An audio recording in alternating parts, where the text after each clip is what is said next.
যোৱাকালিৰ ভিডিঅ'টিত বহুতেই সুধিছে যে মোৰ ফুলটো কি আছিলে বাৰু আৰু ফুল হোৱা কেকটো হৈছে আপোনাৰ এইটো আছিলে 3.5 কেজি ওজনৰ কেকৰ এটা অৰ্ডাৰ আছিলে আৰু এই কেকটো যিগৰাকী মেমে অৰ্ডাৰ কৰিছিলে তেখেতক প্ৰথমতে মোৰ ফালৰ পৰা কেইখনমান ৰেফাৰেঞ্চ ফটো পঠাইছিলোঁ আৰু তেখেতে কৈছিলে যে আৰু সেই ৰেফাৰেঞ্চ ফটোকেইটা আপোনাৰ ইণ্ডিপেণ্ডেঞ্চ স্পেচিয়েল কেকৰ ওপৰতে মই ডিজাইনৰ ওপৰতে পঠাইছিলোঁ।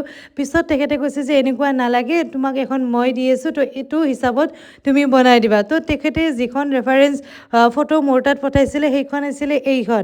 তো সেইটো কেক যিহেতু ব্লু কালাৰত আছিলে, তেখেতে মোক কৈছিলে যে কেকটো তুমি কেকৰ বেছটো হোৱাইটত ৰাখি দিবা আৰু ফুলৰ কালাৰকেইটা 3টা কালাৰৰ ভিতৰত তুমি কৰি দিবা।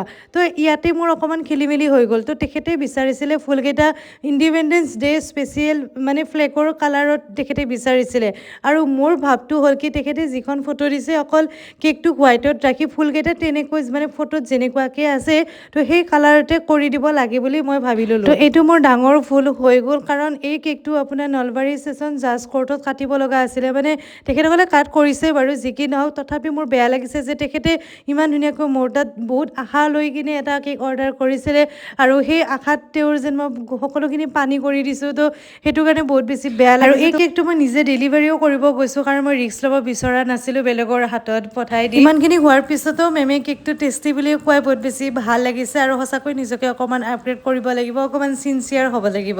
তো যি কি নহওক এয়া আছিলে কেকৰ ফাইনেল লুক।